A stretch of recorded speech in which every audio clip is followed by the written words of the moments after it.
Hola amigos, ¿cómo están? Estamos en víspera de la celebración de la Virgen de Fátima y hoy les voy a contar una historia grandiosa pero bastante extensa. Porque la historia de Fátima no empieza solamente con una aparición, sino con profecías, secretos, persecuciones, niños interrogados, milagros y eventos que hasta hoy en día siguen generando debate. Así que para realmente entender qué fue lo que pasó, vamos a ir fecha por fecha. Y sinceramente a mí me encantó esta historia, me la saboreé y les soy sincera, más creyente me he vuelto de las apariciones marianas. Todo comenzó en 1916. Tres niños pastores de Portugal, llamados Lucía dos Santos, de 10 años, y sus primos Jacinta Marto, de 6 años, y Francisco Marto, de 9, aseguraron haber visto a un ángel. Ojo, porque mucha gente cree que la historia empieza en 1917 con la Virgen, pero realmente hubo apariciones antes. Los niños dijeron haber sentido una presencia angelical en distintas zonas del centro de Portugal. Fueron 3 apariciones. Las 2 primeras ocurrieron durante la primavera de 1916 en una cueva llamada Loca do Cabeco, en Baliños. Y la última ocurrió en el Pozo de Arneiro, cerca de la casa de Lucía, en Aljustrel. Algo importante sobre Lucía es que ella era la menor de 7 hermanos, en una familia humilde, aunque con tierras en Fátima.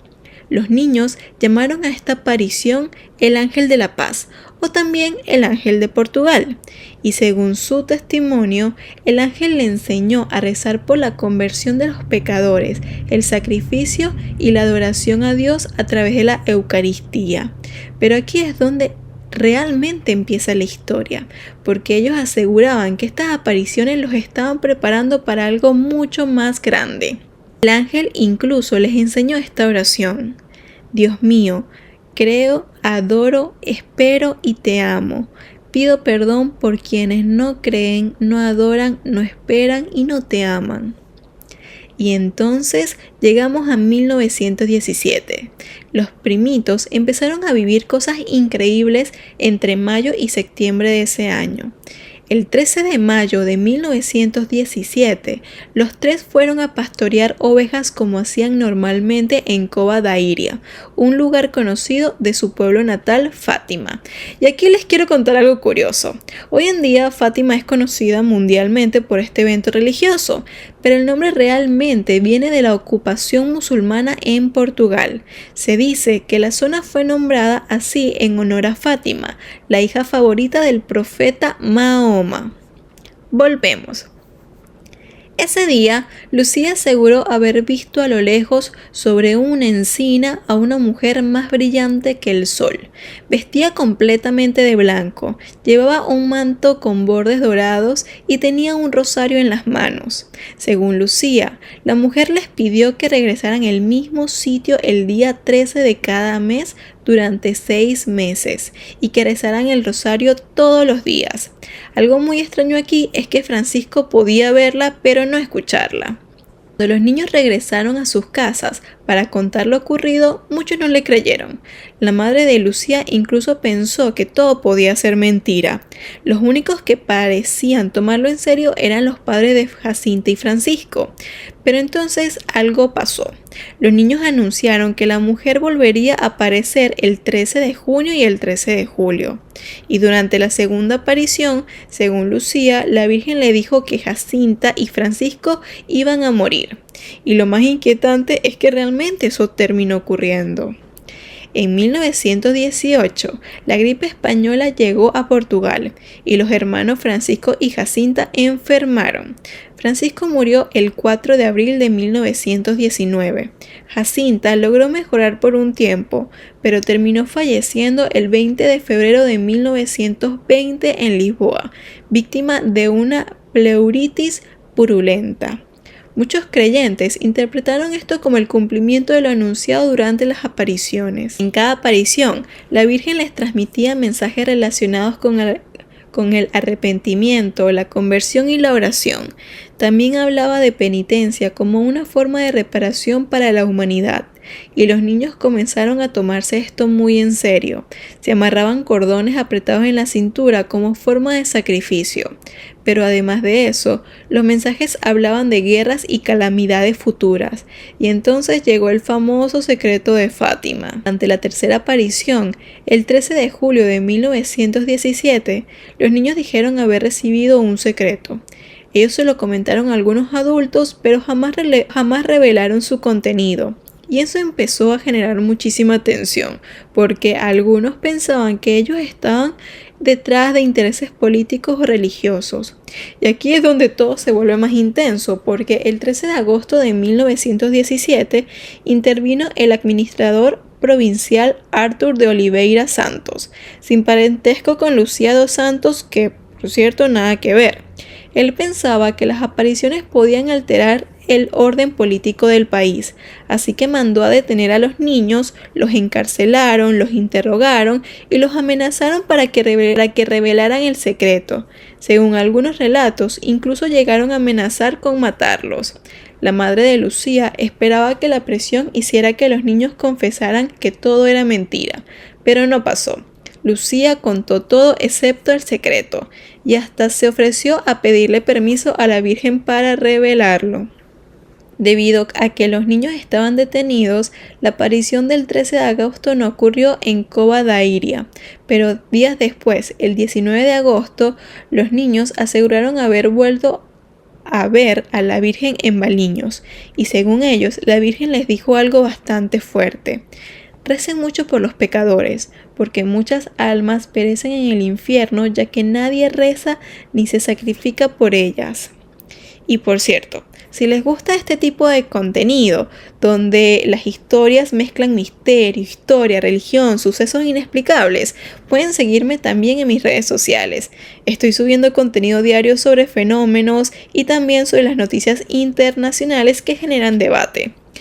Después que soltaron a los niños, cada vez más personas comenzaron a seguirlos.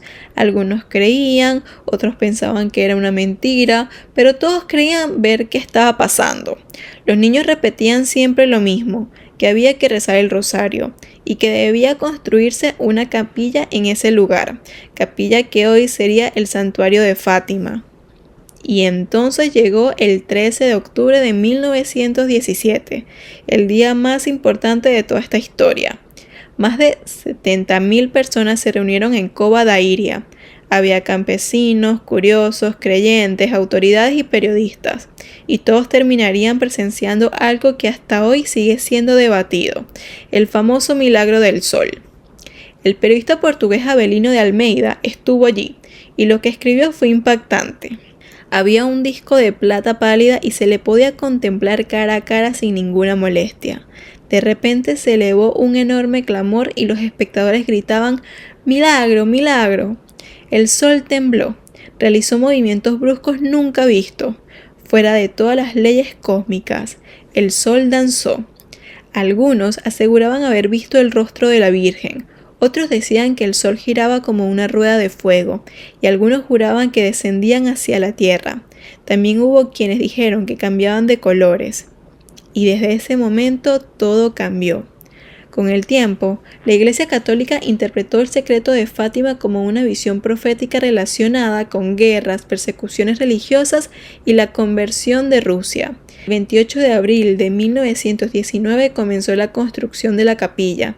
El 13 de octubre de 1921 se permitió celebrar misa allí. El 13 de octubre de 1930 las apariciones fueron declaradas dignas de fe, y el 13 de mayo de 1931 Portugal fue consagrado al Inmaculado Corazón de María. El 13 de mayo de 1946 la imagen original de la Virgen de Fátima fue coronada. En 1967 Papa Pablo VI visitó Fátima durante el 50 aniversario de las apariciones para pedir paz por el mundo. Y luego vino uno de los momentos más impactantes. ¿Se acuerdan del atentado contra Juan Pablo II en 1981? Pues ocurrió exactamente un 13 de mayo. El Papa siempre creyó que la Virgen de Fátima le salvó la vida. Después visitó el santuario, beatificó a Francisco y a Jacinta y reveló parte del tercer secreto de Fátima. el Papa Francisco terminaría canonizando a Jacinta y a Francisco en el 2017. ¿Y qué pasó con Lucía? Y ahora viene una de las partes más importantes de esta historia, porque en 1921 ella se fue a un convento en Oporto. Luego de que ocurriera todo esto, el 24 de octubre de 1925 ingresó como postulante en el Instituto de las Hermanas de Santa Dorotea en Tui, España. Según Sor Lucía, el 10 de diciembre de 1925 tuvo una visión de la Virgen y del Niño Jesús. Allí se le pidió difundir la devoción de los 5 primeros sábados. Hizo sus votos perpetuos el 3 de octubre de 1934 y recibió el nombre de la hermana María de Dolores. Más adelante, en 1948, pasó a ser una monja carmelita descalza gracias a una orden papal. Su nombre religioso sería María Lucía de Jesús y del Inmaculado Corazón. Desde el convento pudo escribir sus memorias y relatar con más detalle las apariciones, y finalmente en el año 2000 el Vaticano reveló oficialmente el tercer secreto de Fátima. Algo muy emotivo es que Sor Lucía pudo estar presente durante la beatificación de sus primos gracias al Papa Juan Pablo II. Con el paso de los años, permaneció enferma, sorda y prácticamente ciega. Murió el 13 de febrero del 2005 a los 97 años en el convento carmelita de Santa Teresa en Coimbra, Portugal. Cuando murió, Portugal declaró luto nacional. Incluso las elecciones legislativas fueron aplazadas. Su habitación fue clausurado debido al proceso de canonización y sus restos fueron trasladados al santuario de Fátima junto a Francisco y Jacinta. Hasta hoy, su beatificación sigue en curso. El proceso comenzó en el 2008 gracias al Papa Benedicto XVI y en el 2017 recibió el título de Sierva de Dios. Además, en el convento de Coimbra se han reportado más de 1.600 supuestos milagros atribuidos a su intercesión. Más de 100 años después, la historia de Fátima sigue generando preguntas. ¿Fue un milagro, una experiencia colectiva, una profecía o simplemente una de las historias más misteriosas del siglo XX? Lo cierto es que millones de personas siguen peregrinando cada año al lugar donde 3 niños dijeron haber visto a una mujer más brillante que el sol. Y honestamente, esta historia sigue impactando incluso hasta hoy, porque yo sinceramente estoy muy conmovida. Cuéntenme aquí abajo en los comentarios qué opinan ustedes sobre esto, y si les gustó este video no olviden suscribirse, activar las notificaciones y seguirme en mis redes sociales para más historia. Amigos, espero que la Virgen de Fátima esté con ustedes.